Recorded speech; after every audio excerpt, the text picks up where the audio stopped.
Yes, it's me, Angelo, here to make New Year's diet down, liberate the workers breakfast. So that's good. It's about 4:20 in the morning here in Los Angeles.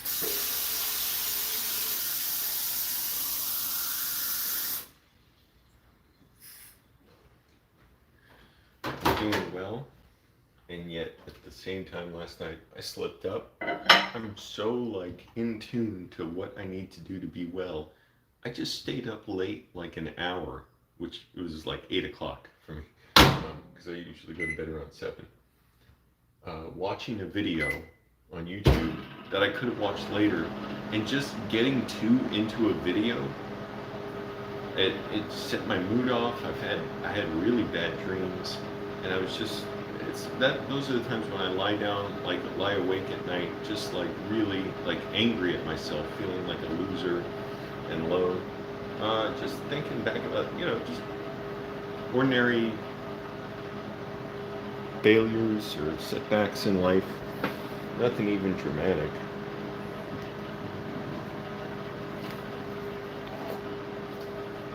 Been shopping a lot at Trader Joe's lately. What's it called? Nilgiri tea, black tea. I don't know if I pronounced that right. But yeah, it still feels like I'm adjusting to living in LA. But then again, I never got used to living in Virginia. And why's my throat so messed up? My throat's weird. It's a little rough. Maybe I was yelling at myself in my sleep.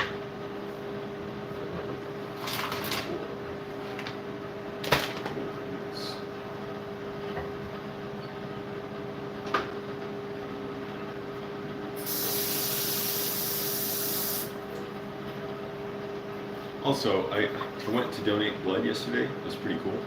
And I got to ride the Iona Creek bike trail to the blood donation site because it was on the way. So that was really cool. I get to actually use the bike trail for a commute. I use my biceps for a commute. I bounce you out of here if you misbehave.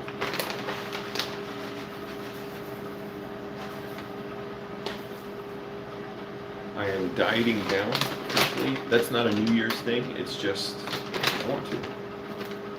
It's going well.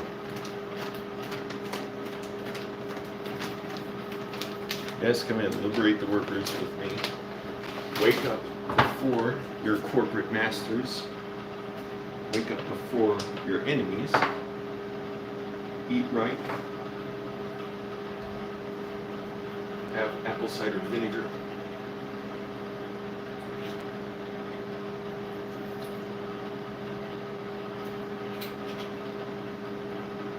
Right, everybody. We need the workers to be healthy and strong and fit a sound mind and body. Flaxseed.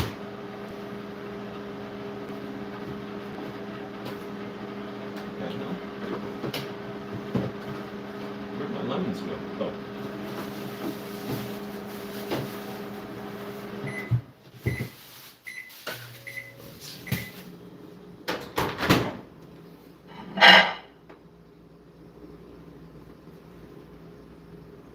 What am I doing? Tea. I'm gonna get a lot of writing done today. Oh, so I was donating blood, and this woman came in. She was waiting a while, I don't know, at least an hour it sounded like or something. And she was talking to the two ladies who were working at the desk, the blood donation site. And this lady, that super measured voice, how long will it take? And they were kind of flustered, the people working there, well, it's gonna, be another, 20 minutes to wait. But she's like, no, how long will it take in total? How long will it all take for me to leave here? And they're like, oh, whatever they said, I don't know, 2 hours or something, 2.5 hours. All right. and but they were getting kind of flustered before. They said that they were like, oh, I mean, like they were just kind of trying. I don't know. They were worried she was mad. I guess they were kind of trying to talk to her. She's like, I'm not angry. I just want to know. It's fine. I just want to know if I have to leave or not. I'm like, oh, you're not angry, but you're being a bully. Like, you're being a bully. You're setting down this bar for them. Like, will the things speak about the time I need to, like, the time it will take? Will the things do that? I'm so, you must phrase it in a way. And I've heard that shit before from, it's funny. I don't know if it was the same woman. Another, white woman who was, just like that, and just a creep with me about that kind of thing. Like when I said, "Oh, I got to go downstairs. I got to let the, delivery person know about something." She's like, "It won't take long. Like, it's not gonna be long." Or like, "I believe I told you that you should, contact this person.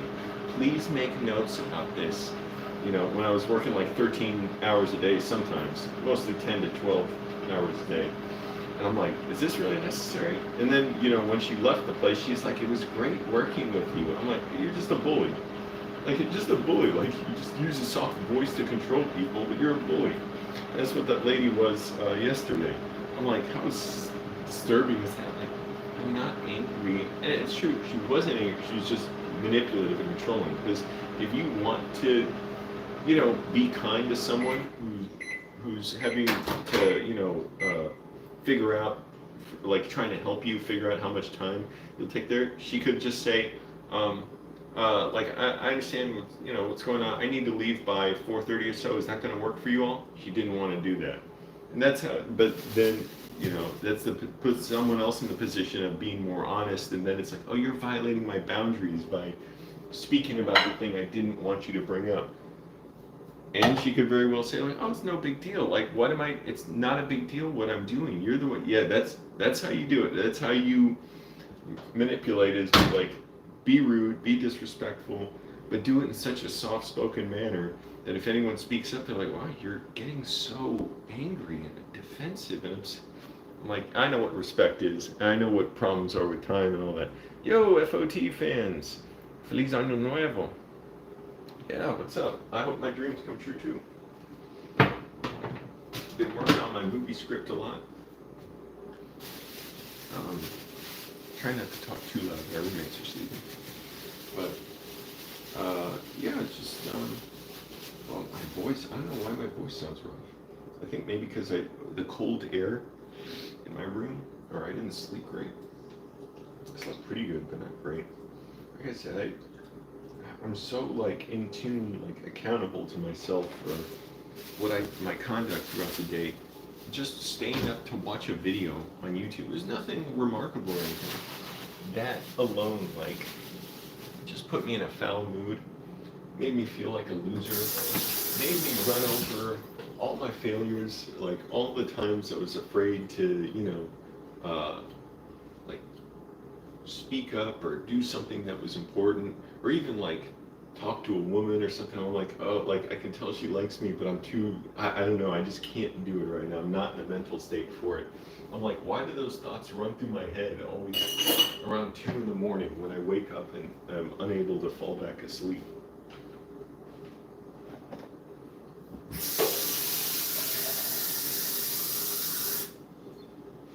Okay, gotta get the protein powder out, gotta get my stuff out. So I'm on a diet down, cutting down on my nutrition and calories. I'm still getting good nutrition, but I'm not trying to bulk. I'm not trying to maintain. I'm trying to cut. And going well. I lost 4 pounds this week. Weighed myself.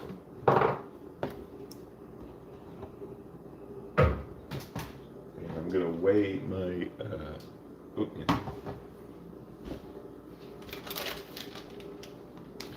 and I want to go out more, but I'm kind of nervous, like, about COVID right now spreading. I know 2 people who've just gotten it recently. It's like, man, I don't want to get it again. But in the event that I'm exposed to it. I'm trying to get all this good nutrition in now so I can best fight off an infection. And I also got the latest COVID booster. Look at the mutant blueberries that are like genetically engineered to be like so big. Come on, man. What are we doing to ourselves?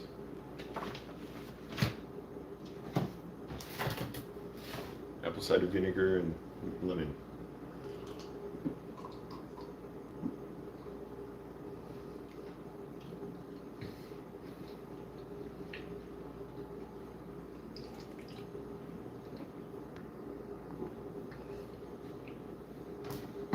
Seriously, it's something I don't like talking about, but I do like talking about it. Like, I don't mind anyway. Is just how it, like, around 2 in the morning, sometimes it doesn't happen a lot necessarily, and if I've had a good day, when I take out some of that protein powder, I didn't want to scoop that much in here. Like, I'll just, it just presses down on me the feeling of like, I don't know, I don't want to like mess with people's feelings, so I'm like scared to speak up to women, especially if I know like they're liking me, like they may give me, a little extra feel, when they're hugging me or whatever. I'm like, oh God, or just give me a little extra. I'm like, I can't, like, I don't know. I'm afraid both our lives will go horribly wrong, and it will be a disaster if I say anything. And I'm like, best to just stay quiet and let's not destroy our lives potentially in this ill-fated courtship. I know a lot of people have that fear. It's nothing new. And again, I don't usually like fixate on that or anything, but my mind, it just descends on me sometimes. Black pepper.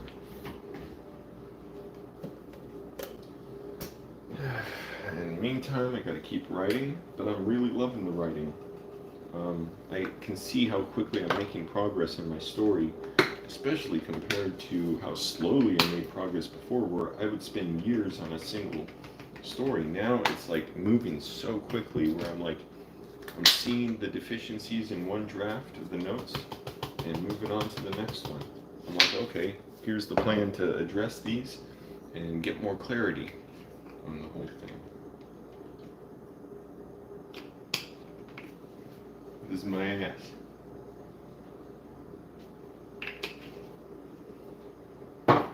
Pasas, raisins.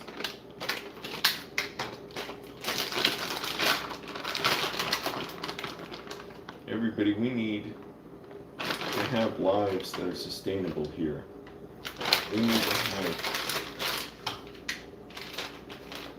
quality infrastructure,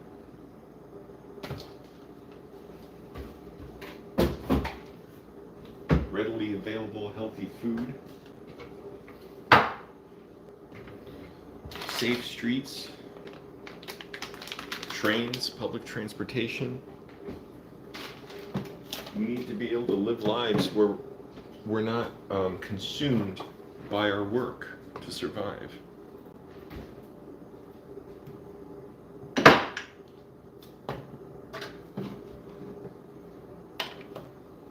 And we need to be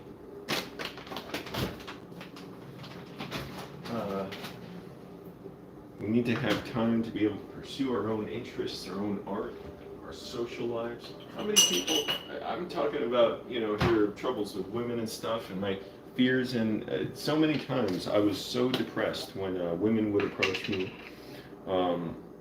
like at the bar I was working at. They would approach me, straight out flirt with me, and they seemed like interesting, nice people. I was so miserable, like so guarded. I couldn't even speak to them. I couldn't say much. And that's fine, it's where I was in my life. It probably wouldn't have worked out. But how much of my life was beaten down by, being broke, by also just being lost in myself because, I didn't know how to really function. I had all kinds of troubles with depersonalization, derealization. But being broke all the time, that was a severe, depressor.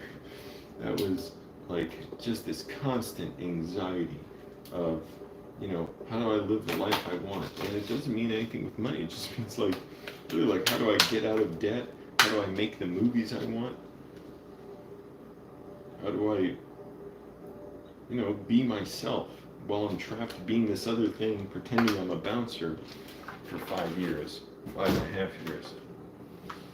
And it's like, well, things are moving closer to my goals, but even so, it's like, what kind of world do we want to live in?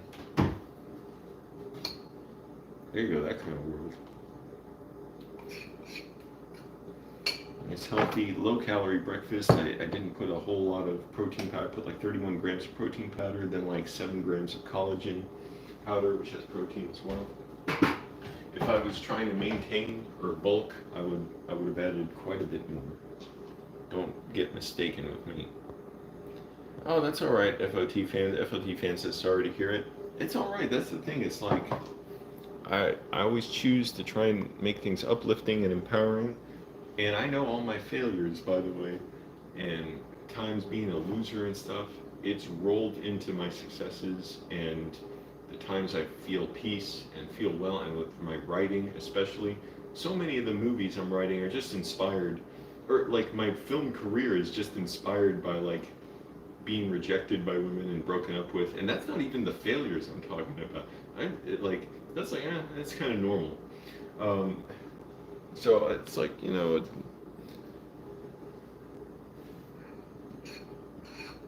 if you get some great result for something with a lot of struggle, can you say, oh, it wasn't worth it? Even with all the times I was sick, depersonalization, derealization, yeah, it was deliriously painful. But also, I'm like, it made me better at being a person. And I'm almost like, I don't know how I could have developed as a person if I didn't go through that. Yeah, I, it would have been nice in a way not to have to go through that. It was like shedding off the blocks on my emotion, the depersonalization, derealization, because I was so disconnected from my body. I would go into these fully dissociated states for like a year at a time and be very sick and unable to function. But yeah, it would have been nice if I could just feel my emotions and connect with them from a younger age, but I had good reasons not to, and had to be sort of guarded and closed off and stuff just to cope with life and survive.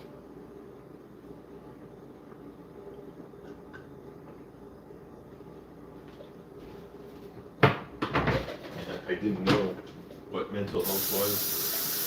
Literally, to me, I remember like at least one episode of In Living Single, where, hold on,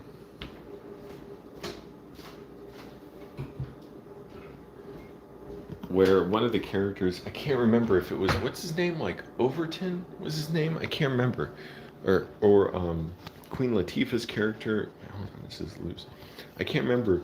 My impression of mental health or therapy was from sitcoms like that, where a character would lie on a couch and talk about their dreams. I'm like, this is like, it's like a joke from TV. It's not a real thing. There you go. So, it'd be nice if people got, que aproveche, gracias.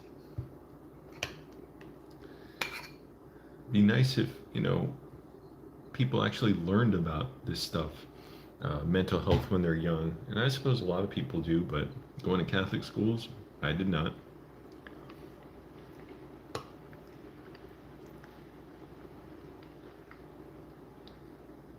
I was taught, pray the pain away, and boy, did that not help.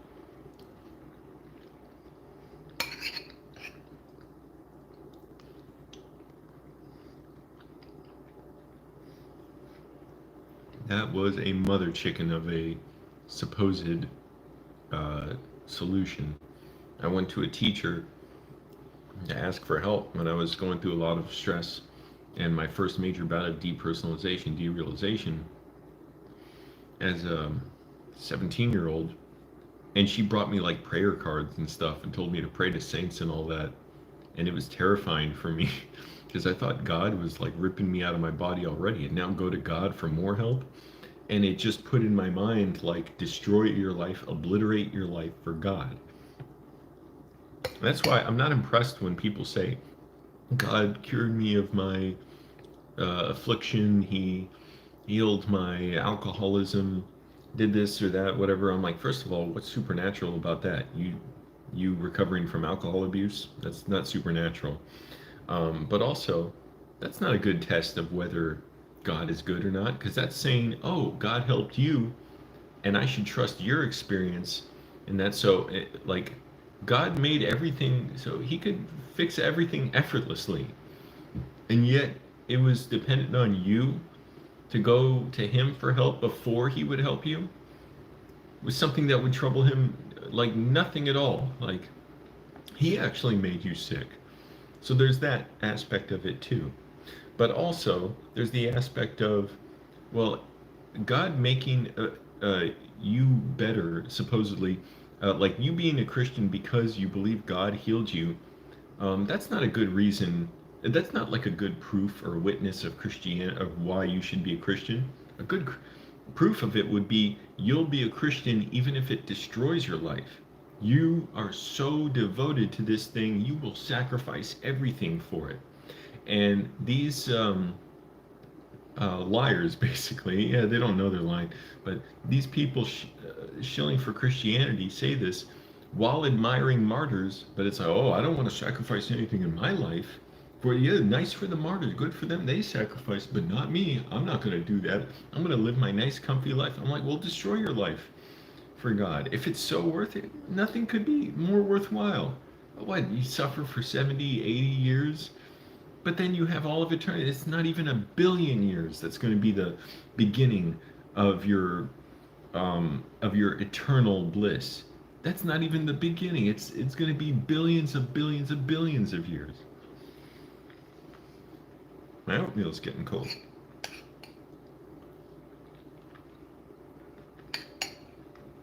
Tastes good.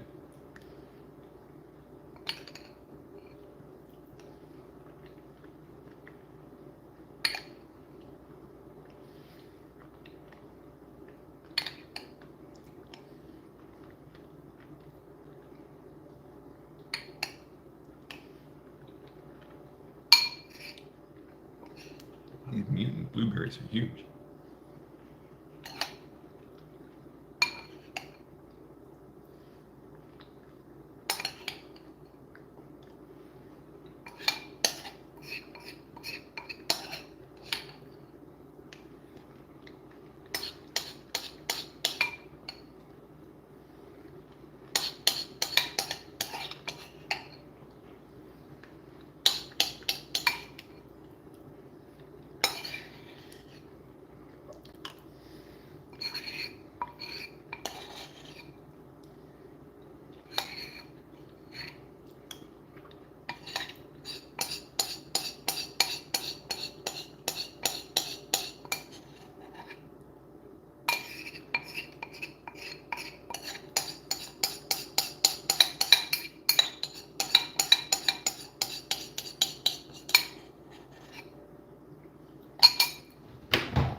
And that's it for my breakfast.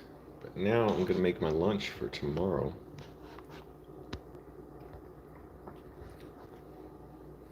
I'm also thinking of should I get up later in the day? Like, I don't know how much it's serving me necessarily to keep getting up so early. I like it, but then it means it's harder for me to go out at night because I'm tired.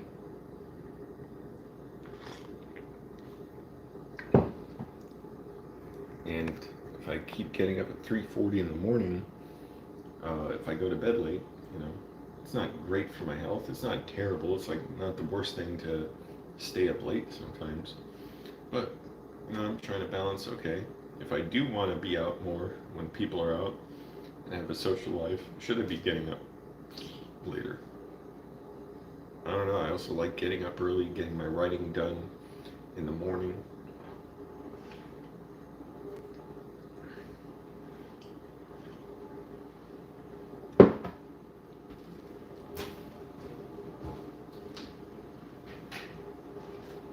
All right, time to make lunch. Actually, first I'm gonna take my vitamins. They're in my room.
All right, I'm back. Took my vitamins.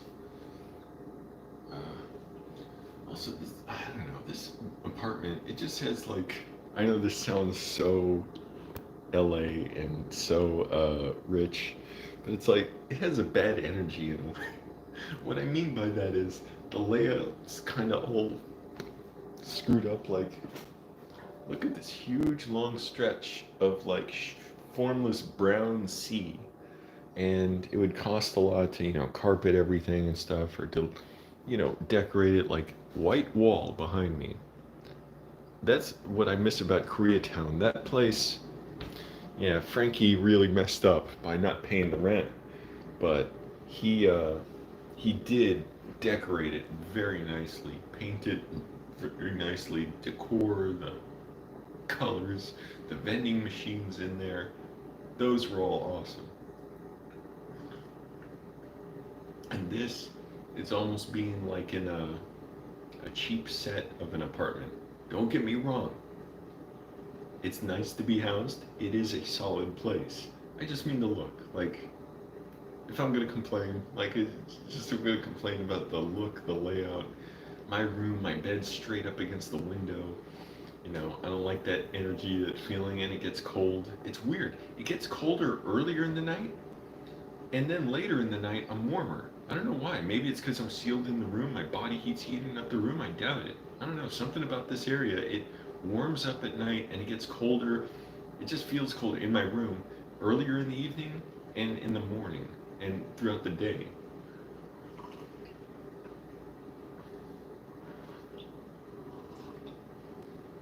What's up with that? All right.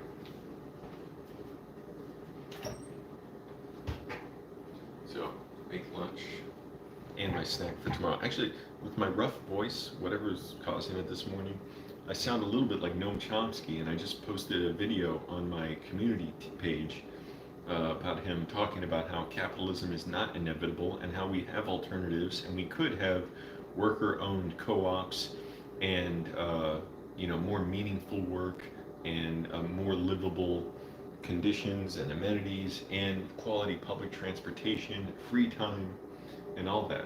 So, anyways, maybe that's how he got this way. He slept in a place like this.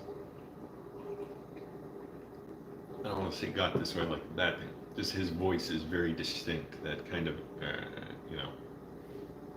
But mine, it's just early morning. It'll clear up. Also, I'm trying to be kind of quiet.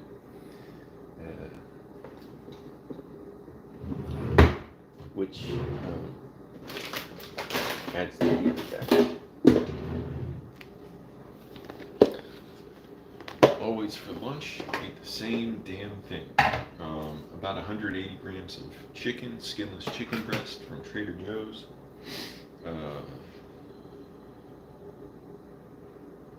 Bunch of cabbage, bell peppers, tomato. Actually, before I do that, I'm switching things up. I make a snack that's a sandwich. I was putting a slice of cheese in it for a long time, like goat cheese, really good, or even cheddar cheese or Swiss cheese. Now I'm like cutting down on the calorie, cutting down on my diet, no cheese.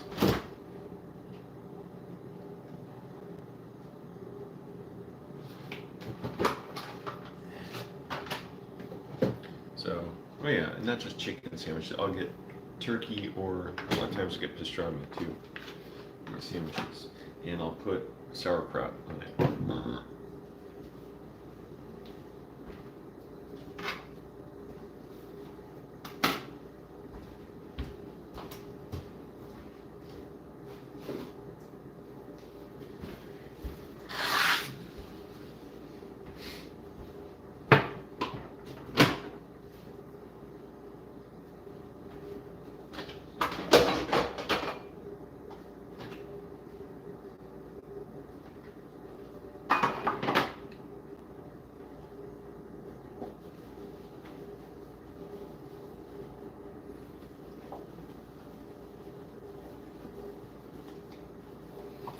Kind of want to go out this week,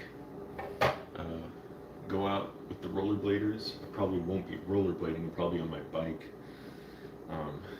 because that's the other thing. It's such a hassle to get to this place by bus. It's not a hassle to get there, just coming home at night. The bus is run a lot less frequently, and I'd be waiting on the bus to get home. And I'd want to get on the bus, carry my rollerblades in a backpack. Gonna need more sauerkraut.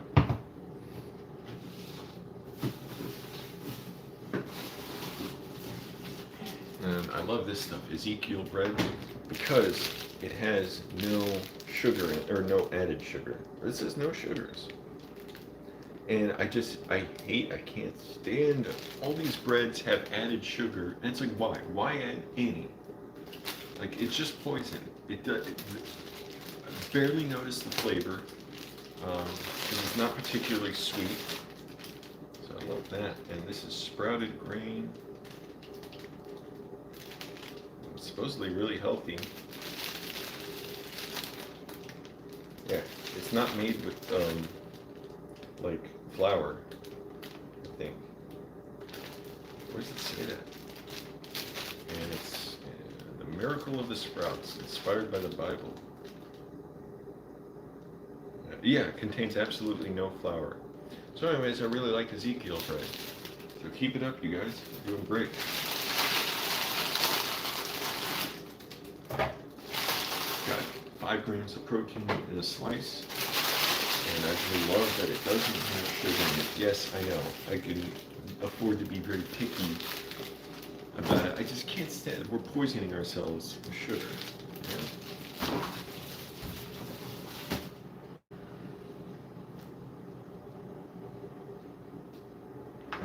Poisoning ourselves, man. Mustard.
sandwich, I'm going to put a tomato. But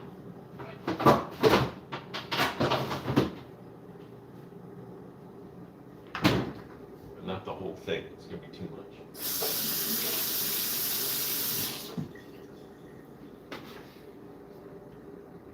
Do I have everything? Yeah. I keep psyching myself out because I'm like, I used to put cheese on my sandwiches, but now I don't.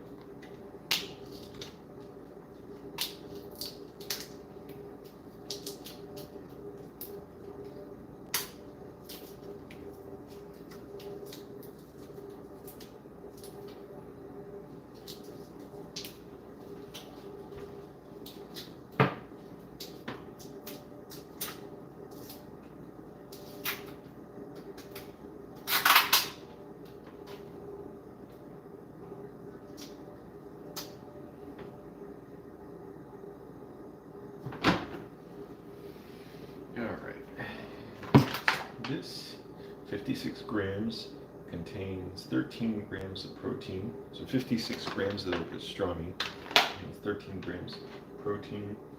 Plus 5, 10 here, so that's 23. I'm just ballparking it. I'll put a little over 13 grams. I got my food scale down here. Not 13 grams, 56 grams, a little over that. There's also, between this and I have a pack of sliced chicken. I know it'll kind of work out to enough for 5 days of sandwiches this week. I kind of want to go vegetarian or vegan though. Like, I gotta look up like how to get all the protein I need without meat. I think it would be great for the environment if we mostly got off meat.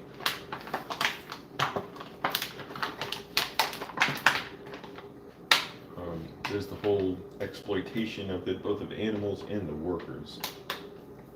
She's talking about wage slavery. How workers are treated on farms, especially like migrant workers on dairy farms. If you've ever seen, what's this in here? How they treat people there, it's horrible. It's basically slaves. Captive on some dairy farms. And dairy farms are horrible for the environment. Let's see. 4 servings per container. Yeah, so I can afford to put a little more. A little more on there. Actually, put even a little bit more than that. 90 grams. And yeah, I forgot, don't have cheese, so I don't need to worry about that. Oh, this is all juice.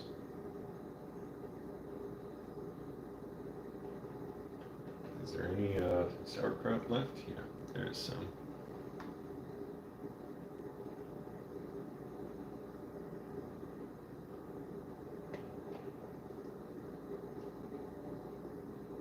Oops, I don't want to get all the juice in there.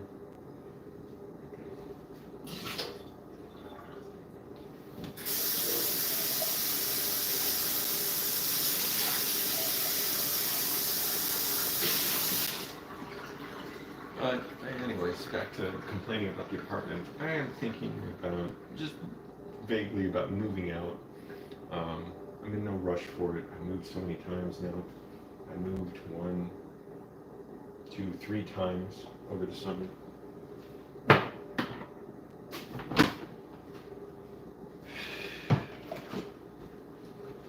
And you know, there's the hell you know and the hell you don't, which this place is not hell, thankfully. The girl we live with was so disturbing, like staring at me obsessed, no sense of boundaries. Finally she got the hint and I barely see her and we don't talk, and I wouldn't even talk to her now, just pleasant conversation, because I'm so uncomfortable around her after she was basically sexually harassing me, like staring at me. It was so pathetic.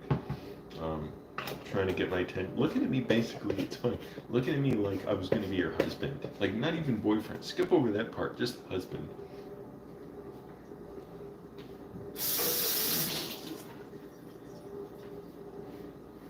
And the weird disrespect of like you just want a guy you live with to be with you, like you don't even think a guy is worth working for, like going out of your apartment to get, you're like, Angelo's right here, we're gonna be together. Such disrespect. But yeah, I guess you moved on, thank goodness. And I just barely see her. Different schedules, so keep it that way.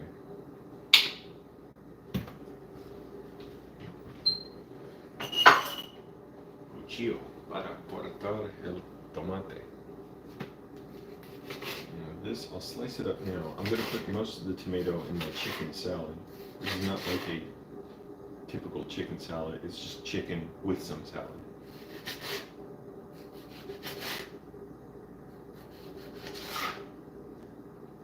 Roma tomatoes, because I like them.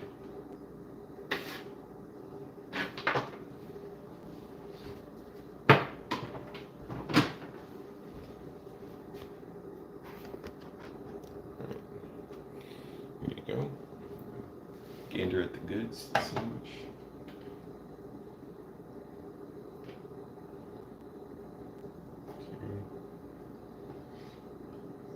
For the third one there? Yeah, sort of. Yeah. There you go. That's my snack for tomorrow. I said that weird snack. For tomorrow at work.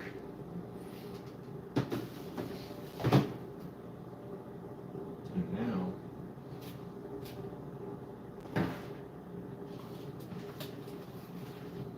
here comes the boom.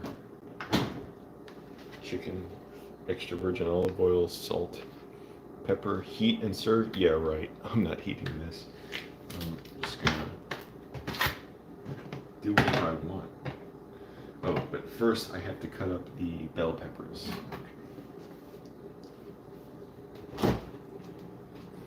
The weekly bell pepper cutting is about to begin.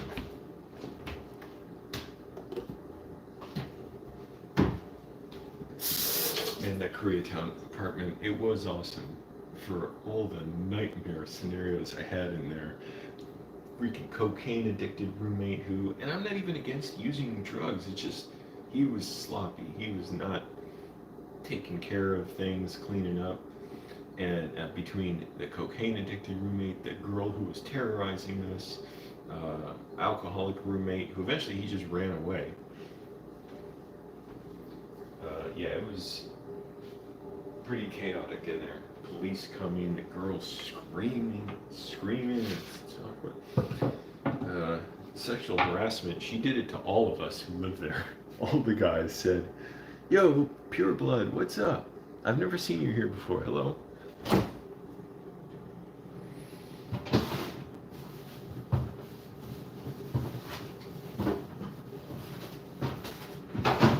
All those problems with my Koreatown apartment, damn, it was a beautiful, like, just layout.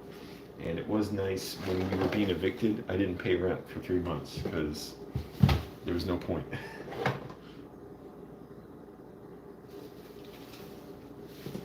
So I'm like, well, I got some good use out of that place. And I had to move anyways because I was too far from my job. But yeah, it would have been nice to, I don't know, if it could have worked out a little better, but so be it. I don't regret it. Like, it's just like, it's fun to talk about.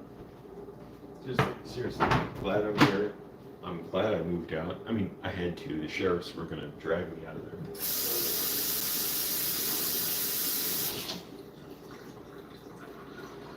And I love West LA. I love being closer to the beach.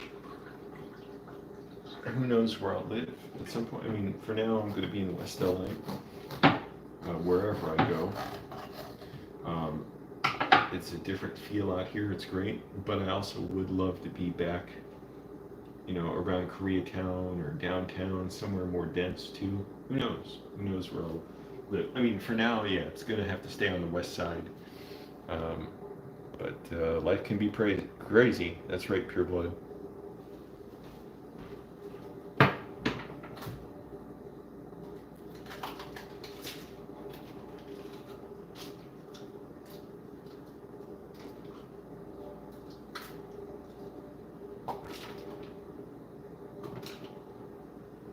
Hey, speaking of blood, I donated blood yesterday, and I told a story of how this lady was like kind of subtly being a like kind of controlling and a bully to the workers there. She was like doing it while being extremely nice. That's a trick white people have down pat. Like like be controlling and domineering while sounding so gentle and like seductive. And, I've seen that just with people out who are like, interesting. Like when I say, "Hey, how you doing?" Whatever. You seen this movie before? And like, especially, it's funny. I've noticed that with like couples where one or the other is uncomfortable with me. Like one is really nice and the other's, very interesting. The dark skin things. Not asking for money. That's admirable. I commend you for that. Oh, it's speaking English like a real person. That's just great. The world is changing. I applaud that. Like I'm so liberal for that. I get that vibe of discomfort and sort of self-absorbed, like self-pity that like this vaguely ethnic-looking person in me, um, testing all their beliefs about like, oh, is it asking for money? Honey, what's it doing? Oh, it works a job. Oh, that's really good. Um, I see good things for you in your future. Like, anyways, most people are not like that, to be fair.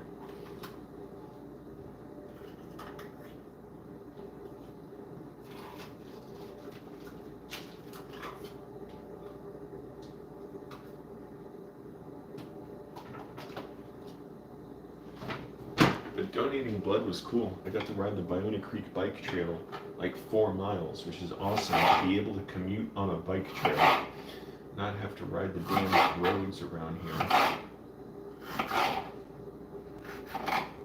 You know what I'm talking about? I hate having to ride on the road on my bike.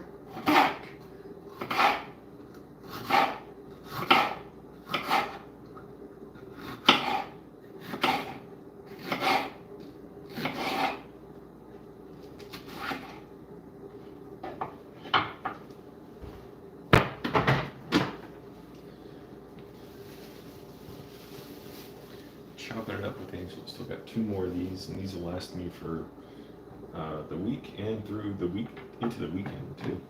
I can just tell this is so much.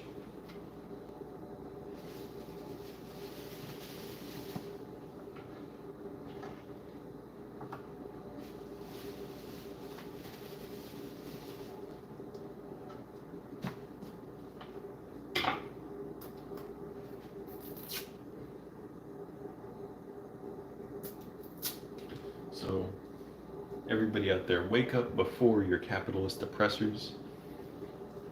Be healthier than they are. Eat right. Work out. I'm not working out today. I worked out 6 days this week. Yesterday I did like 70 burpees and I rode my bike like 10 miles.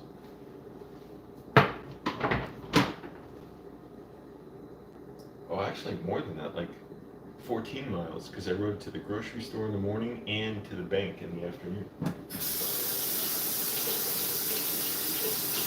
And then the blood bank, blood donor site.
Yeah, that Koreatown apartment was damn nice. But I also always had, things, complaints and things troubling me. It was so nice being on the third floor too. I missed that. Yo, break the loop. I was just thinking about you the other day. I was gonna text you. Break the loop, and you're up early or you're up late. Uh, break the loop says, inspired by any media lately? I will answer that in a moment. You saw Michael Mann's Ferrari and was disappointed. I don't know if I'm necessarily surprised. I want to see. You like Saltburn? You want to see Iron Claw? So you're up early as well? Cool, good for you. So I'm making. Well, I already made a bunch of stuff. I made my oatmeal breakfast. I made my. Here, I'll show you.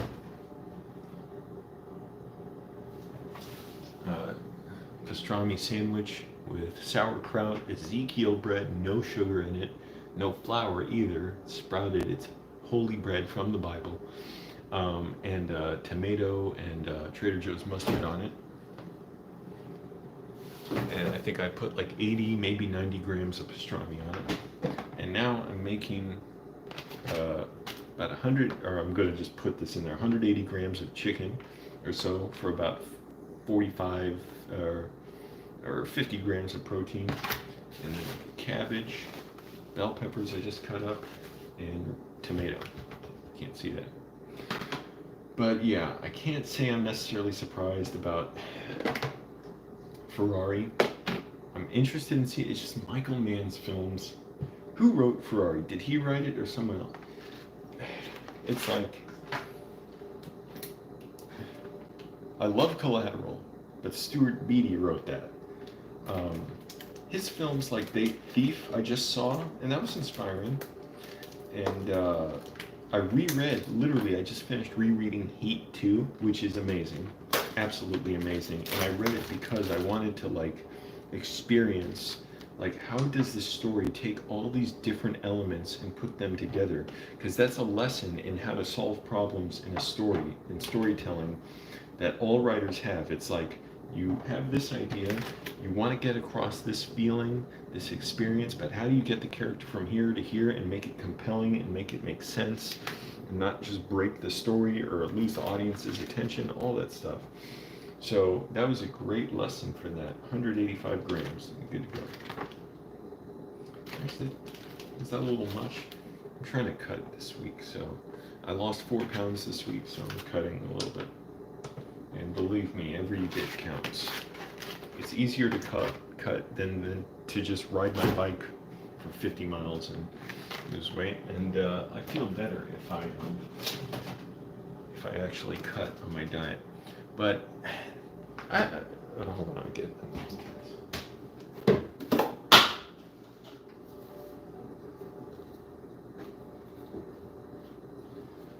My problem, at least with some of Mann's films, like Thief, Heat, Manhunter in particular, the editing is so slack, they're so long, and he like gives the idea of this, what he's trying to get across with the scenes with these usually like criminal characters, without actually showing dramatically, like through dramatic action and the choices they make, why this matters and who they are. They'll show them talking about it, but like it doesn't get to a pitch where they actually act on it. And Collateral has the benefit of sidestepping that and is always propulsive in doing that. So yeah, can't say I'm totally surprised. That said, I did like Thief a lot. I wanted to watch more movies. I didn't watch any movies over New Year's weekend because I was so busy reading and writing.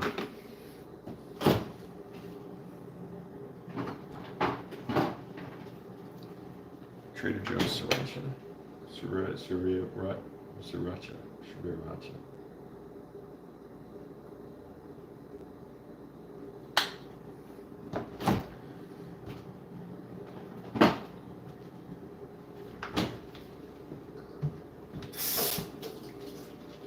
By the way, Michael Mann was at the Aero Theater around here last week to discuss Ferrari and then Ali. I don't know if he stuck around for both, but he was here to discuss Ferrari, and then they were screening Ali as well, which I haven't seen. But yeah, it's like I can see he's very talented. He needs help with the writing, as far as I'm concerned. That's not hating on him. I want to see Miami back. Black Hat.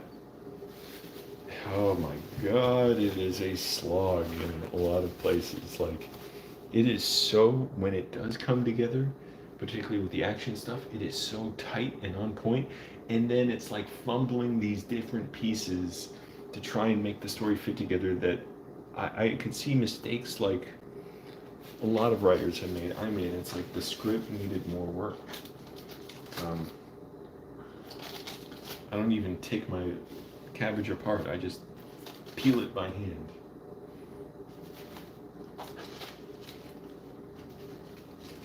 So yeah, not surprised. That said, I heard he's working on Heat 2. I am really looking forward to it. That book is phenomenal.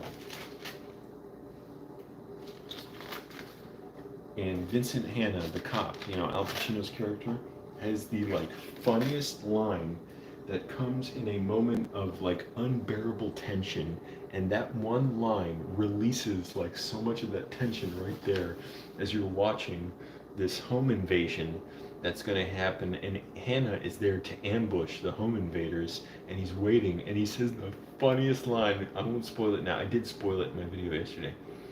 All right, FOT fans, see you all at the compound.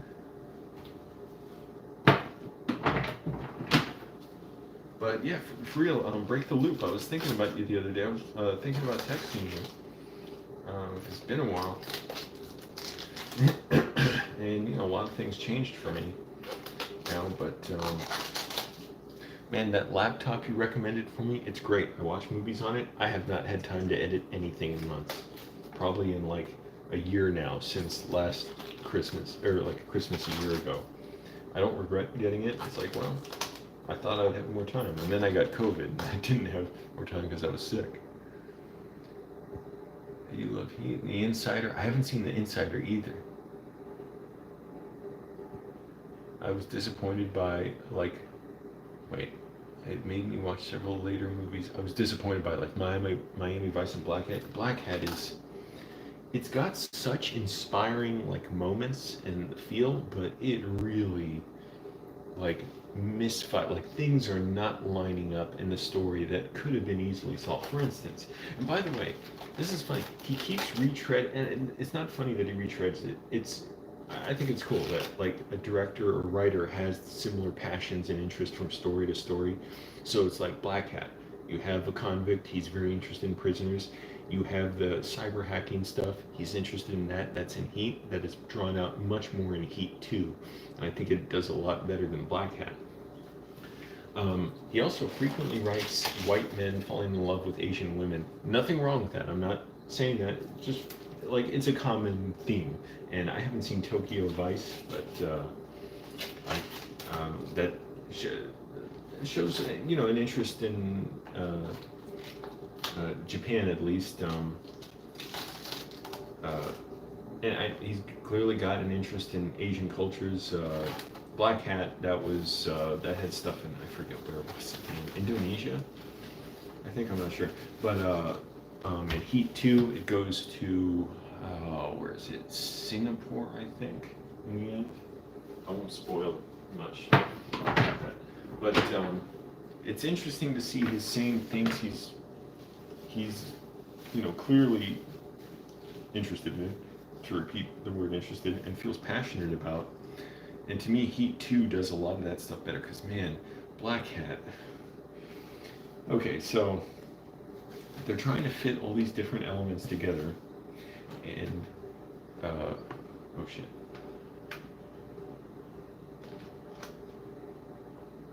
Hold on, I gotta wash up.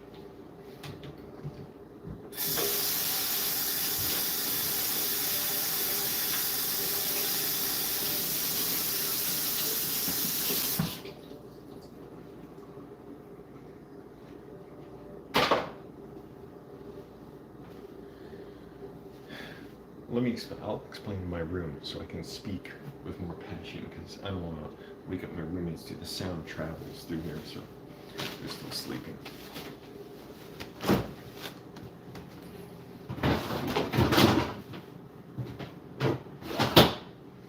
Maybe I'll do some weed tonight. I don't know, I haven't done weed in a while.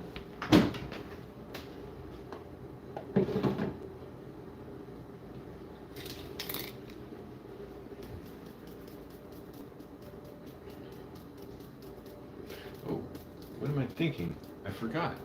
Feta cheese. So I said I cut out the slices of cheese, but the feta cheese I still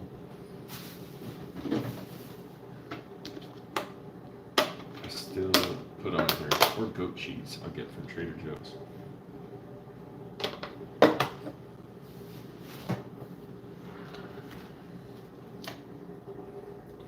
Oh boy, Black Hat, that is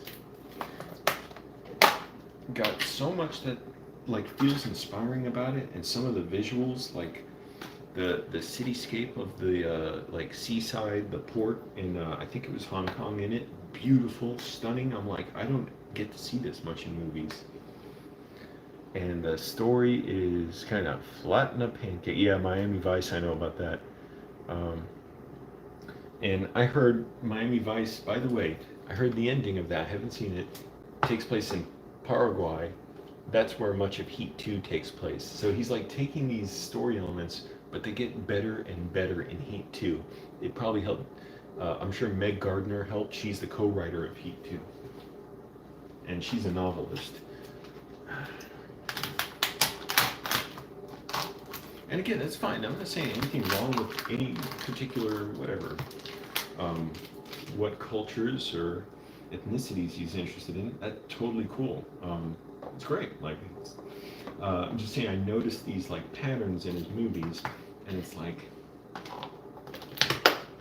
you need to focus on working on, your storytelling ability, because even Heat, man, I want to make an edit of that movie. I couldn't release it, obviously, but like just for myself, an edit of the film that cuts down all the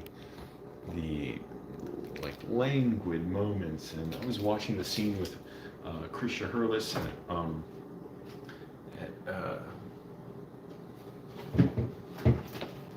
at Neil Macaulay's house, his empty house, right by the sea, right by the ocean. And it's like all these slow moments where Krisha Hurlis is getting up, Neil Macaulay's pouring him coffee. It's like we lose the characters when it's like sludge like this. It's like you pick it up, we can know who the characters are better, and then give more dramatic action. And then we end the scene with Macaulay saying, "Come on, I'll make you breakfast." Who gives a shit? Like, we don't need to see that. Yeah, De Niro and Pacino definitely are too old for Heat 2. First of all, Pacino, or De Niro's character, Neil Macaulay, he's younger. So it's a prequel. His character is only in the prequel because he dies in the film. He's in the 1988 section of the book, which sets up everything for the sequel part, which takes place in 95, 96, and 2000. And so obviously, yeah, you couldn't have De Niro playing him. I mean, you'd have to reverse him like way down, and it just doesn't make sense. Like, yeah, get another actor to play him. Like, it's fine, nothing wrong with that. And same with Pacino. It's like it's supposed to take 5 years. Oh well, first of all, 1988 with Pacino's character as well, with Hannah, and then in 2000 with him as well. And then Val Kilmer, his character, is the focus of much of Heat 2, because it focuses on what he does after he gets out of Los Angeles, how he gets out of Los Angeles, and then what he does when he leaves there.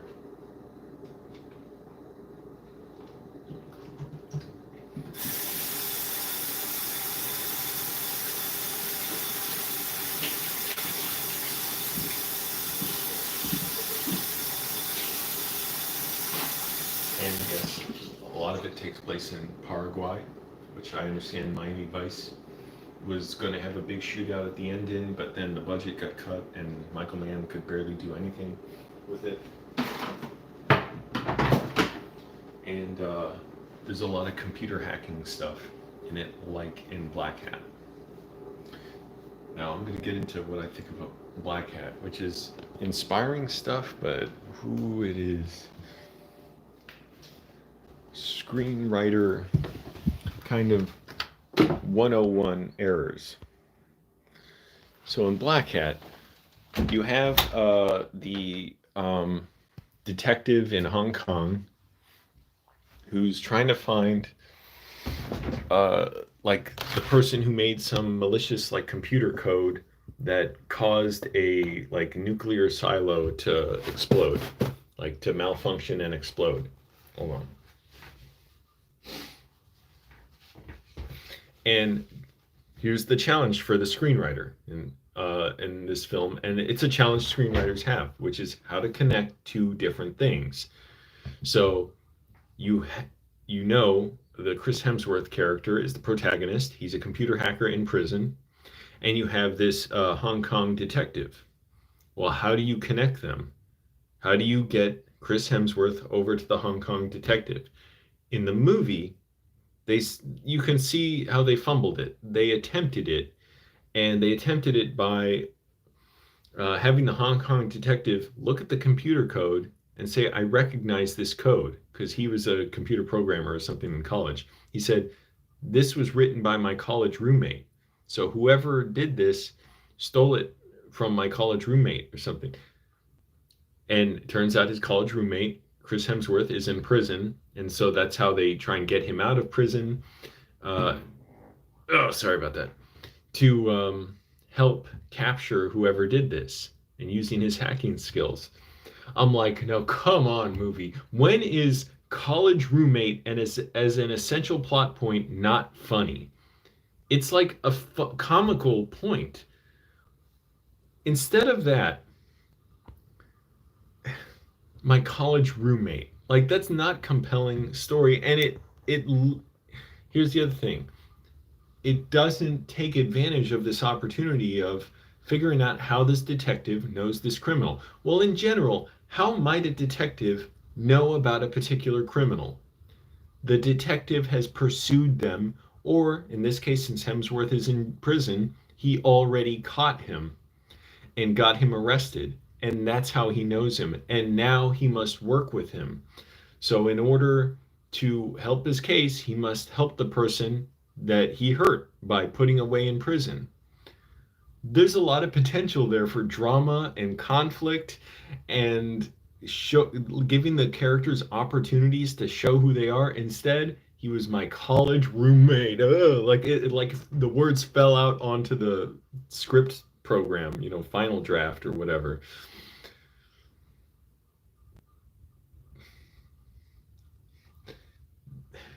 So it would have taken a lot. And look, here's the thing. I don't say it to like hate the movie.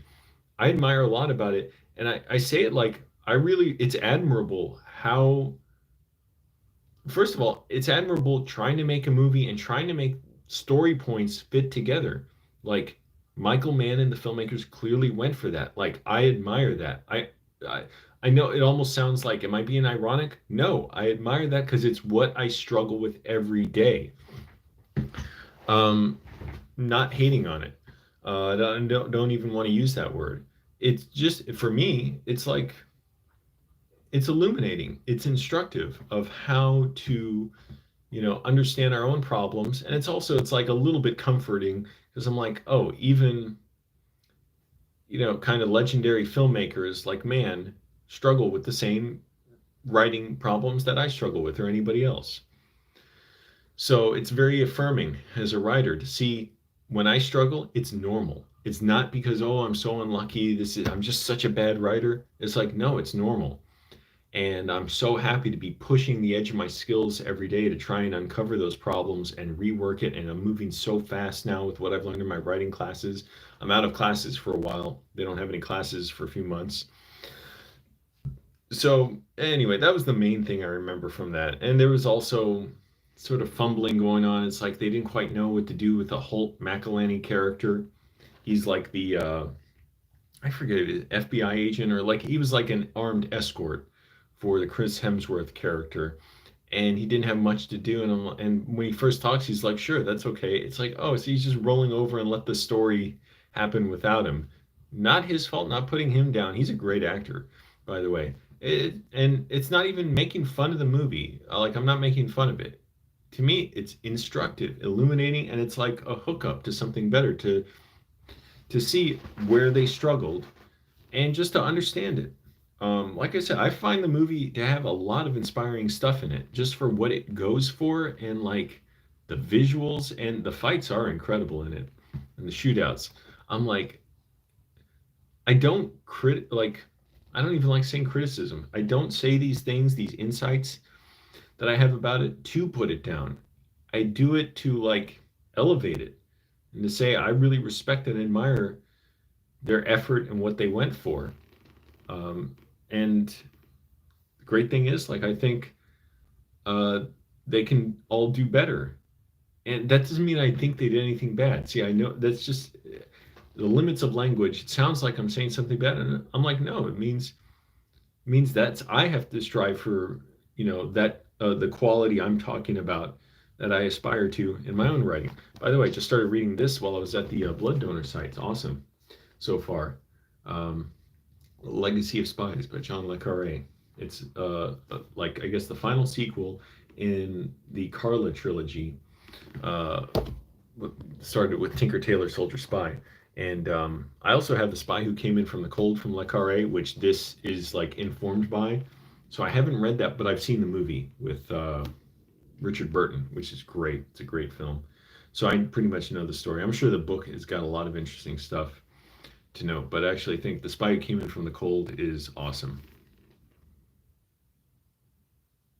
Yeah, break the loop. Think about this with me. I'm going to call you about this sometime. Let's talk about it because I'm curious what like a non-writer just thinks of this basic idea. I really don't remember much of the movie story, and I do remember like there are certain cool scenes, and the fights help pick up my interest because Michael Mann choreographs the hell out of his fights and shootouts, and it's just beautiful, the imagery in it. I love the digital cinematography. I love even how it clearly is not trying to hide that it's digital cinematography. There's such a confidence in that, and confidence is inspiring and attractive. So I'm like, that's why I'm saying I'm not putting the movie down. But instead of think about what is college, where if you're like balancing story elements, how do you balance college roommate in a story about death and killing and computer hackers and stuff? Because every story element, whether the audience doesn't necessarily realize it, it has to feel supported by this story world. So if is this a movie about college roommates, or is it about cops and criminals?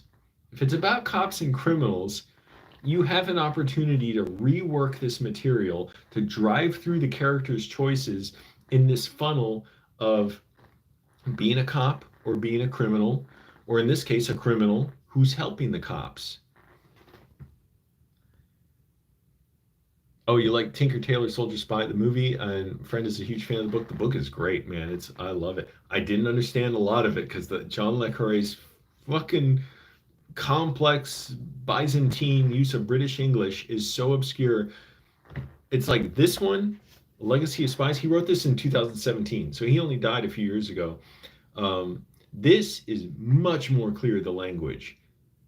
Tinker Tailor Soldier Spy, I was like, is the character like are they I didn't even understand much about this spy world because it felt so different from what I'm used to. I'm like, wait, so these spies just kind of do whatever they want, like they don't have orders, and as I understood more, it like makes sense, like, oh yeah, they kind of have to be compartmentalized and stuff, and take their own missions and whatever, but I didn't quite understand like who was doing what, and I had no idea how they captured the Russian double agent at the end. And I had seen the movie, and I didn't even really understand in the movie. The movie, the movie's very well made, very admirable. I saw the first hour recently after I had read the book, and I've seen the movie. I saw it in theaters years ago, and I'm like, I'm sure it makes sense. I agree with Roger Ebert's review, where he's like, I liked it. I'm sure it makes sense. I just couldn't follow everything.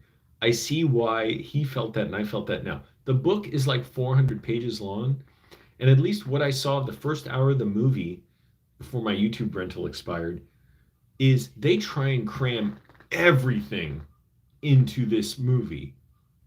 So, because if you take out one element, it kind of takes out one of the legs of the story. Like you have to have Jim Prideaux, played by what's his name, Mark Strong, because without that element, the story falls apart. Because he's the spy whose cover was blown by the Russian double agent.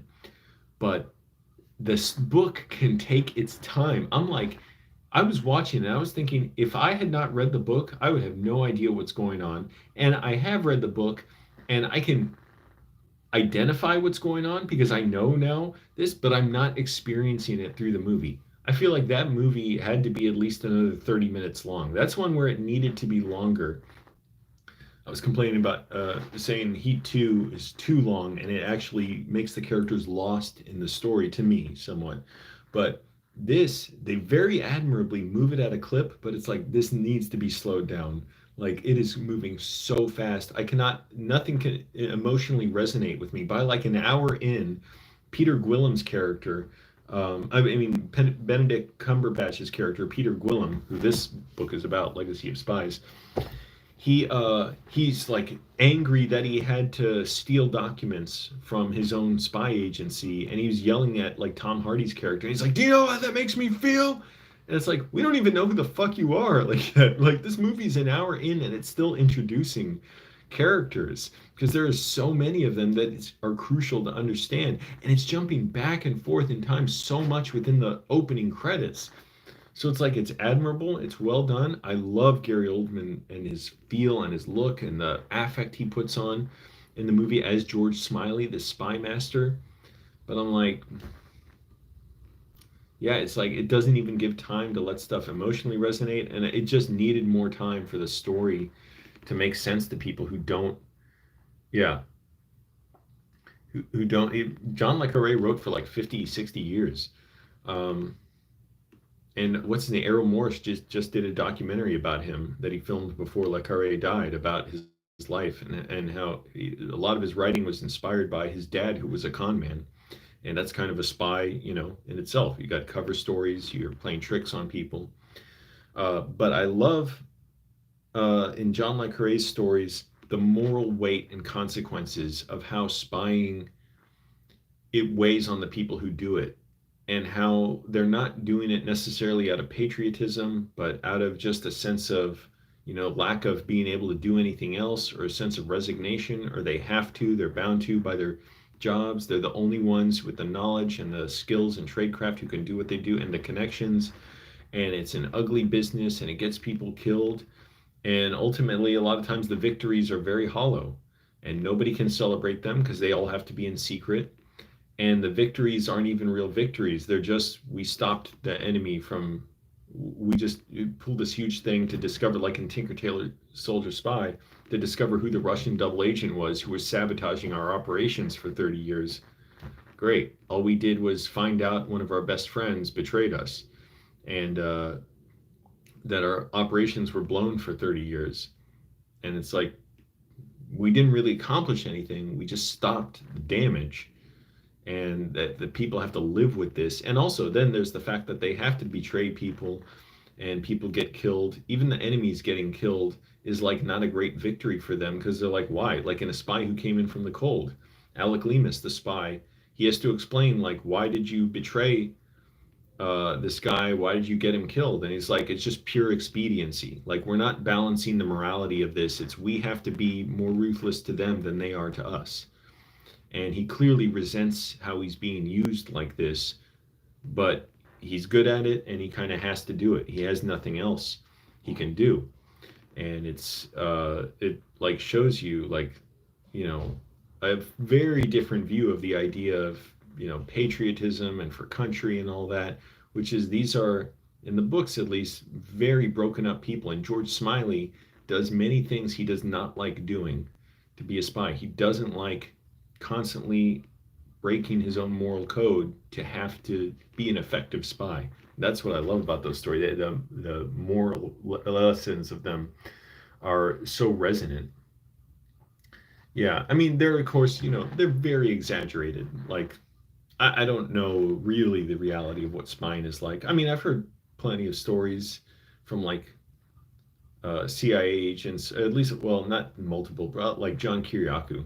I've listened to a bunch of, and he was the head of counterterrorism in Pakistan. Then he was a whistleblower, and he went to prison for 2 years and connect as retaliation for speaking up against torture, the CIA's torture program. But yeah, it obviously the books are like fantastically constructed, like have fantastical construction to be these elaborate stories that are satisfying and all that. Sometimes they're a little overly long. The Honorable Schoolboy, that's the sequel to Tinker Tailor Soldier Spy. I feel like 100 pages could have been cut out. Wouldn't miss anything. There's all this shit in this bar in where the hell was it? Hong Kong, I think. And it's just a bunch of like British and Australian and American journalists hanging out there drinking. It's like, all right, book, come on, move it along. Yeah, and the James Bond spy. That's all I knew spies as was like James Bond, yeah, running in with guns and stuff. And these guys almost never do that. And again, it's just so it lets the moral weight hit you a lot more when you realize also that your friends are exposed to death. Like not just exposed like around it, like they're potential liabilities because your friends may be targeted to get to you and you can never speak publicly about it and you have to be very careful who you speak to because even within the spy agencies there were rivalries and bitterness and petty resentment and people didn't trust each other and at least in these books again I don't really know how it's like in real life. I can believe that though. I've heard stuff like that too, again from John Kiriakou mostly, that like at least in the Le Carre novels, the British intelligence services, they need the support of Parliament, they need support of the government, but they also don't really want to tell the government what they're doing because if they do, it could blow a lot of their operations, or they believe Parliament wouldn't understand what they're doing, or the public would object. So it's this constant game and this tension between doing their job and trying to keep their status and bolster it, but also trying never to really justify what they're doing, except in the vaguest terms. Anyway, it's interesting. It's really good. The Night Manager as well, which got made into a TV series with Tom Hiddleston and Hugh Laurie, which I didn't really see. I mean, I saw like clips of it. That book's pretty interesting too. That was the first one I read from Le Carre, which was really confusing because I didn't understand much about how he puts this spy world together. I'm like, wait, this guy's a hotel manager and he's a spy, but he used to be in the army, right? Like, so how can they just bring him? I didn't realize, like, oh, that's kind of in his world at least. That's very plausible. Is the government will and that's in real life. The government will recruit people as agents, as operatives for them. I'm like, what the hell? What? But it was fascinating because as he's infiltrating this arms dealer, Richard Roper, this international arms dealer who's doing very nefarious stuff, who came to his hotel and he discovered and he reported it, that it, like arms dealing documents. As he infiltrates him, the British Secret Service or the British intelligence and the American intelligence, like they call them the cousins, the Americans, they're having to decide what to do with Jonathan Pine, this spy who's infiltrating Roper's inner circle in order to take down his arms dealing operation. And as they're doing it, the British are realizing the Americans don't really want Pine to stop and capture this arms dealer because they realize the arms dealer is more valuable to them as a source to either, I forget what it is, like fund their allies. Yeah, he may be like he may very well be, or not fund their allies, to arm their allies or their their themselves, to get arms illegally under the table, or get their allies to have arms against whatever, in order to commit coups or oppose uprisings or whatever the case. And the British, it's like so eerie, it's so chilling. The moral power of these two bureaucrats. That was the most interesting part of the story to me. These two British bureaucrats deciding how to try and deal with Jonathan Pine and whether to save him or not. Now that he's in deep cover, he has this criminal cover story. They could just leave him adrift with this criminal cover story, and he would just be a fugitive. And the British government wouldn't issue him, passports and give him protection and stuff, because he's not in England at this point. So he's really, relying on support back home to be able to sustain him. And it's so chilling, this moment where they keep saying what happens when Pine crosses the bridge, meaning when he finally gets into Roper's inner circle. He's kind of in his orbit, he's getting there, but what happens when he crosses the bridge? And you think they're going to be like, okay, let's pull the operation, or let's arrest Roper, let's, send in the, SWAT team or whatever.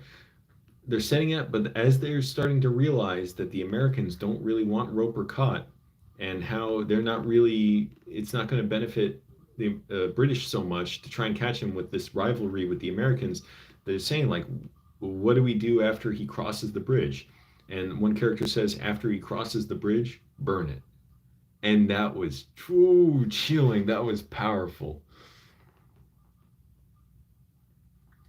Yep, he really does show the pettiness, politics, the arguments, and that's the thing. Tinker Tailor Soldier Spy, very admirable film.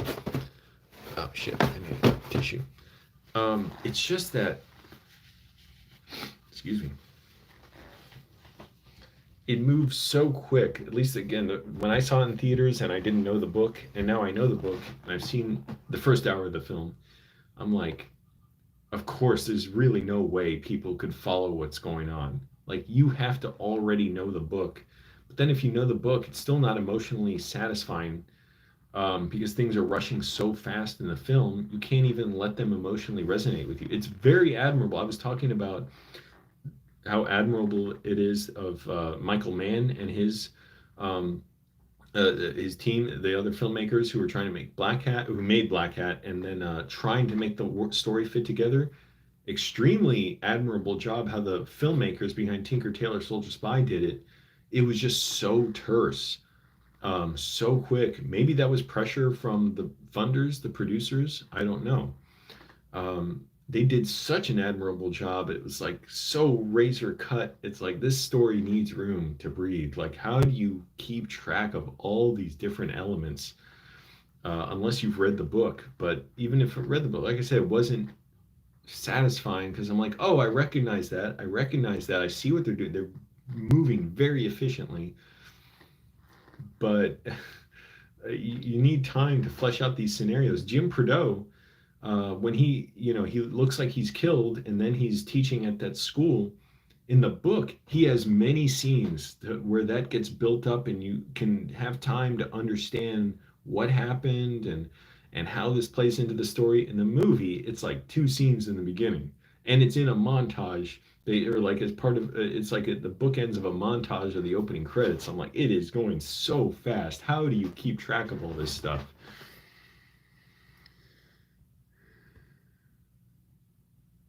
Interesting. So you're talking about this British. What I said about the British government reminds you of a documentary, Zero Days. So it's state level of hacking that happens with the U.S. and Israel hacking Iran. Yeah, interesting. That's why I was inspired by Black Hat too. I'm like, this is such a fascinating world of cyber computer hacking for a movie and for a crime story. I'm like, oh, why did it have to be fumbled like this? Um, where it couldn't really resonate, even though the ideas are fascinating. And again, I see the exact same errors in that as I make writing, and that's why I admire it. I know that sounds foolish. Like, wait, you admire it for its errors? Yeah, like I want to sound foolish because I can see they were striving for something. And first of all, I just respect that effort, and they're trying to make something good. They're not trying to make a bad movie. Um, And I wouldn't even call it a bad movie. I just say it's, it's flawed. It's got inspiring moments, and then it has these weaknesses. And I wish we had a film where the detective was working with a criminal that he caught and that was not his college roommate, and where the words college roommate were never uttered. That is like comedy language. Um, and again, it's like, yeah, it was serviceable. It was in service of the story, but like, could we have had an even more impactful relationship? And also, that would have created a lot more tension if the Chris Hemsworth character was someone who's bitter or like resentful of this guy for arresting him and getting him put in prison, and now he has to help him, but he has to help him to help himself to get himself released from prison.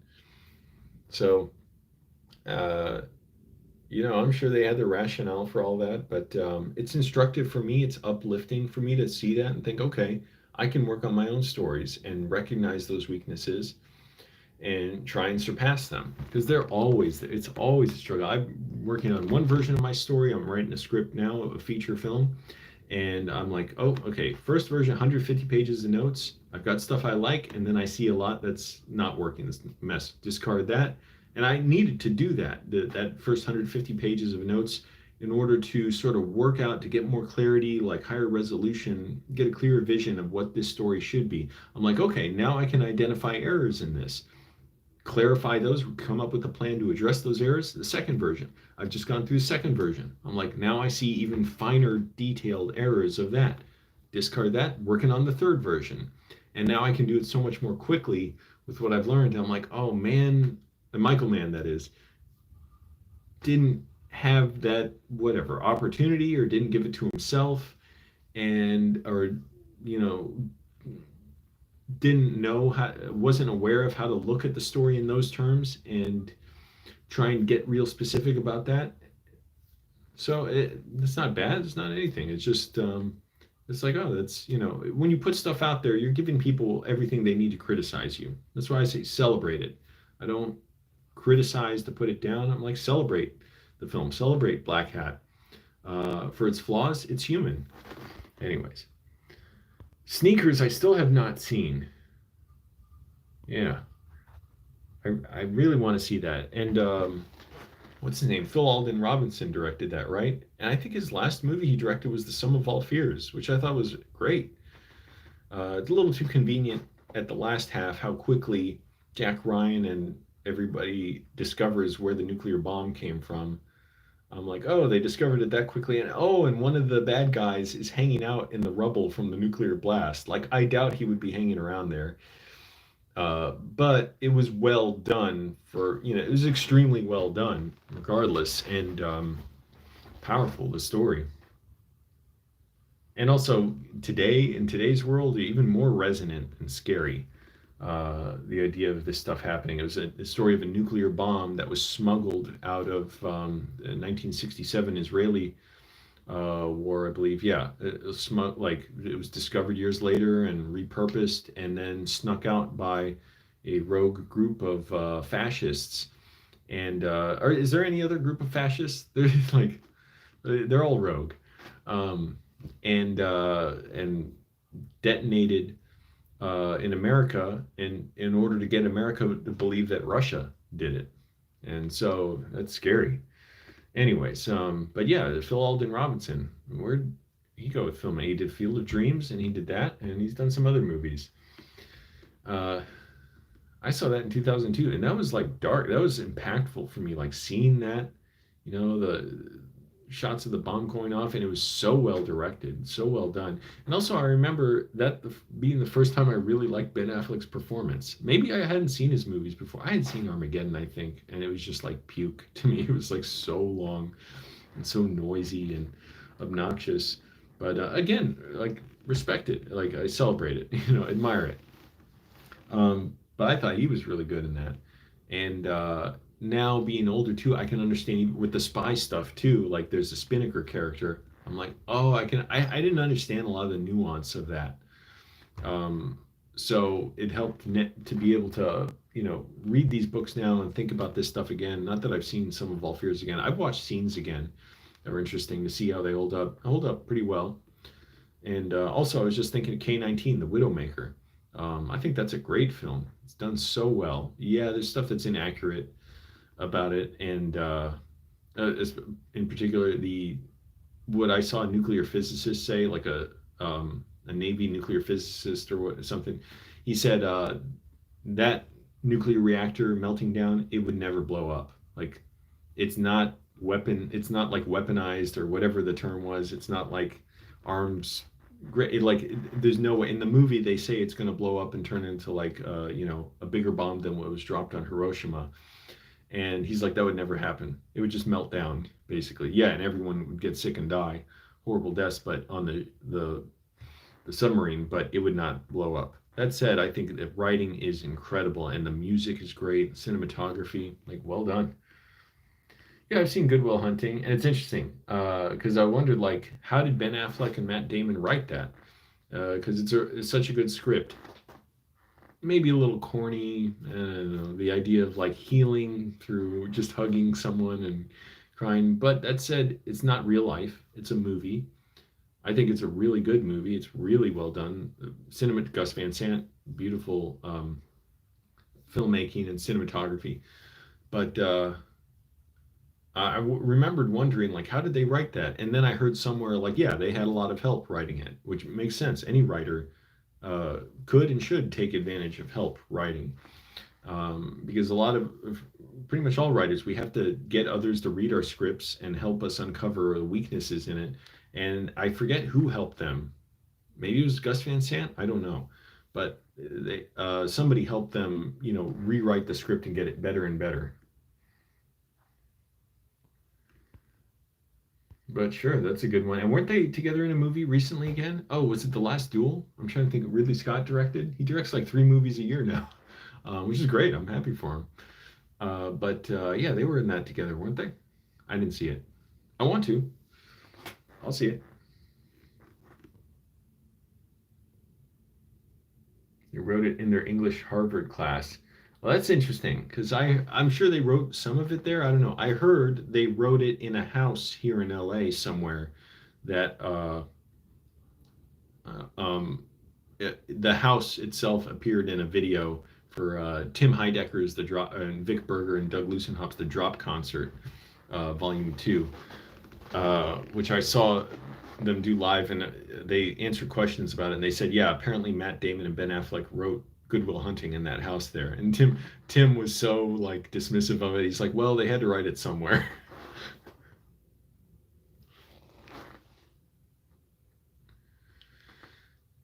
But anyways, yeah, it's a great script, like great lesson for storytelling. And as far as like plugging holes, that movie does it so well and so brilliantly.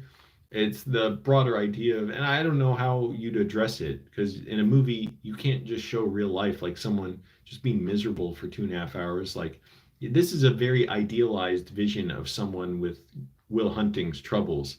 Like, oh, he's such a great charismatic guy and he's kind of a dirtbag, and but he's so brilliant, misunderstood. But yeah, it's not trying to be real life. It's trying to be better than real life. Also, Harmony Korine cameo in it.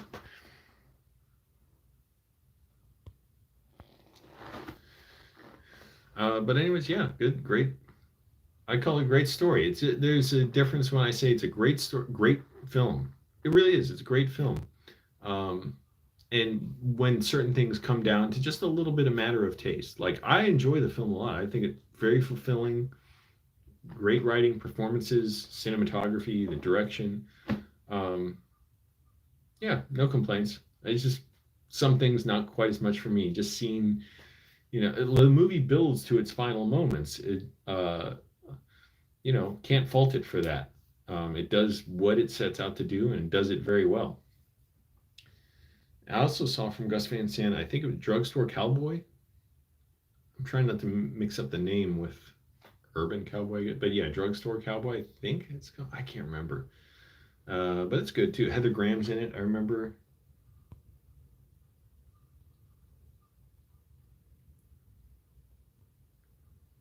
Harmony Korine plays the prisoner who walks by Matt, or not the prisoner, the jail inmate who walks by Matt Damon when he's on the phone with Minnie Driver. in jail. He's the guy who walks by. I think his hair is like pulled back or something. Harmony Korine, I like Julian Donkey Boy a lot. I haven't seen all of Gummo, but I've seen parts of it, and it looks fascinating and beautiful and grotesque. And I've seen what is it, Trash Humpers, which is pretty great. um, yeah, pretty great. Like I got see, that's the funny thing. That's not like a real story at all, but that's just kind of more my taste. It's about trash humpers, and I so supposedly Corrine and his wife, I think, play characters in it, and then there's like another person. They wear these old people masks, and they just go around humping trash, like just air humping trash, and kind of wreaking havoc at night. It's filmed on VHS. The sound quality is very good, but it's like shot on VHS. And they just kind of, it's like three miscreants who also they commit murder in it. And they just kind of laugh and joke and act utterly absurd as these demented people. And I saw this review that used this phrase, and I really liked it. They said they're self mythologizing, like they spin these stories about who they are that are obviously just fantastical and made up. Not stories directly explaining themselves. It just they live their life with the. It's just they're utterly absurd. They just make up bizarre stuff while they're humping trash and killing people, basically. I haven't seen Kids. I want to. Yeah, I've heard it's pretty shocking. Yeah, and I know it's his first script, and apparently he didn't even really know how to write a script. So, what a lucky break for a screenwriter. Meanwhile, the rest of us got to study for years and years to write. But good for him. And I know he did. What is it? What is that Heat Vision film? He did it infrared. You can look it up. What's the name? There's some like Armitage Point or the name of this film he did, Agro Drift, Armitage Point, Agro Drift, which is supposedly about a hitman or a hit woman, and it's all shot in infrared. So it seems like it would give me a headache. And supposedly there's not much of a script. Good for him for making stuff that's utterly absurd and wild and unconventional. Again, I like Julian Donkey Boy a lot. I like Trash Humpers. So there you go for what it's worth. And Werner Herzog is in Julian Donkey Boy. He's good in it as this overbearing dad. And the what's his name? Ewan Bremer, I think. Yeah, Ewan Bremer plays I guess Julian. I forget. Like yeah, he's like. Anyways, whatever. It's a good movie. I gotta use the restroom. I'll be right back.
And my roommate, he's cool. We get along. He gets too high. Anyways, I won't get into it. He's not messing up or anything. I'm like, come on, man, get it together. Uh, I don't want to get into the work stuff. Yeah, difficult topic. Other than I'm doing well. I'm glad for that. I'm glad for where I landed, where I ended up. I'm trying to make things better and better for myself. But yeah, can't really get into that. Um, so Harmony Korine, we're talking about him. He's done a lot of movies since Kids. Well, he wrote that. He didn't direct it. But yeah, Gummo, Mr. Lonely. How else? He's done some music videos, commercials.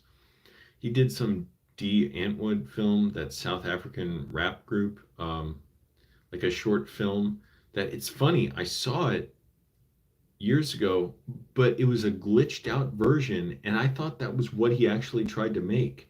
And stuff was jittery and like repeating every few seconds, but then moving forward. And I thought, oh, that's kind of interesting what he did. And then I saw it, and it wasn't glitched; it was just a bug in the video player. I'm like, oh, I actually kind of dug that glitched out version of it. D. Antwood, I somehow came across something about them. Again, they always seemed, I don't know. Like, whenever I see musicians like act super hardcore or something, I'm like, is that an act? Are they like nice people in real life? Apparently, I don't know. You can look up the news about them, decide for yourself. Yeah, apparently not so great. Yeah, it's like they're in wheelchairs, but they're not like paralyzed. They're just goofing around in wheelchairs and playing. I forget what they're doing, but it was interesting. And oh, he did Spring Breakers as well, which people say was great. I haven't seen it. I want to. That was a long time ago now. But yeah, D. Antwood apparently not so great. By the way, break the loop. I want to talk about this. It's so heinous though. Like I don't really want to talk about it, but I haven't even heard their music. I don't know, D. Antwood. But you know the rapper Viper? I don't know if you know him. I, I, I don't even know what to say. Um, Maybe look up his YouTube. I can't even, my mind can't process this. He would, so he makes like growl rap, I guess you call it. He hasn't been making music for years, and a guy on his YouTube channel has just been editing remixes of his songs with like funny. So Viper is like, I don't know if you call him like, yeah, he's a rapper, but like it's like kind of like meme music. Like his song titles are so absurd. They're like "Y'all cowards don't even smoke crack," and "The Chinese ain't did Tiananmen Square, I did."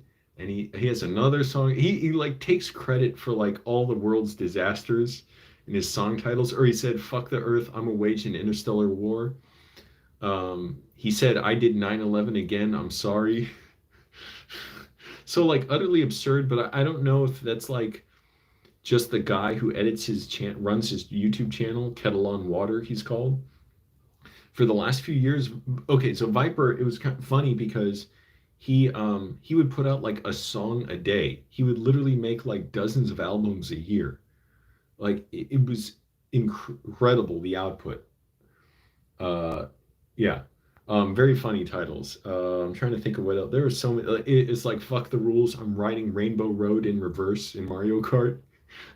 Like that was one of his song titles without the Mario Kart thing. But he's like, "Fuck the rules. I'm riding Rainbow Road in reverse." Or he's like, his song titles like I depleted North Korea's crack reserves or something. But anyways, yeah, so it's like he's become this online like phenomenon that's very funny. He has an album called like "Kill Yourself, My Man," and he literally put out a video. It was hard to know what to make of a few months ago or a year ago of him telling people to buy his album and like pointing a gun at the camera and like basically saying he'll shoot you if you don't buy the album. So, anyways, so look up your Viper Rapper, his channel. Like 2 days ago, this is not. Oh my goodness, my brain cannot. comprehend this. I almost want to say watch it. Here's the thing: I was watching him for like 2 years now. Pretty funny stuff, like weird as hell. His music video production quality is absolutely terrible, which makes it even funnier. Like he's always in front of a green screen with random footage behind him, and it's usually because he's not doing the songs anymore. Again, I don't know what the deal is. Kettle on Water, who edits his videos, will just take random footage of Viper rapping a totally different song and just put audio of this new song or with a new track like beat on it and with whatever random um and a lot of like meme stuff on the internet related. So apparently he's arrested now. So that's what I'm getting at. And Kettle on Water put up a video. I 100% assumed it was a joke. Like, oh, this is another meme rap where it says like you'll never believe like I was never caught for kidnapping a woman for 5 years, and it showed like a news video with Viper's picture there, his mugshot.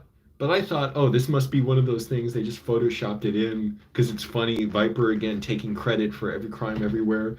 And I saw the news clip with Viper rapping. I'm thinking this is a joke. And I see in the description it says, "What the fuck?" And a news article. He actually, oh my god. So a woman is claiming she Viper kidnapped her from the street and locked her in his garage for 5 years. And I don't even like saying the words more than that. What do you? But you can.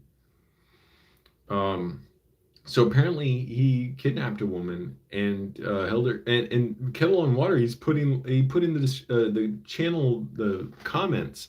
Like he put in the comment. He's like, I only found this out an hour ago. Like I'm cutting all ties with Viper. Like can't believe this. Yeah, so apparently he's booked on kidnapping this woman for 5 years and treating her really, really bad. I mean, to say treating bad, that doesn't cover it.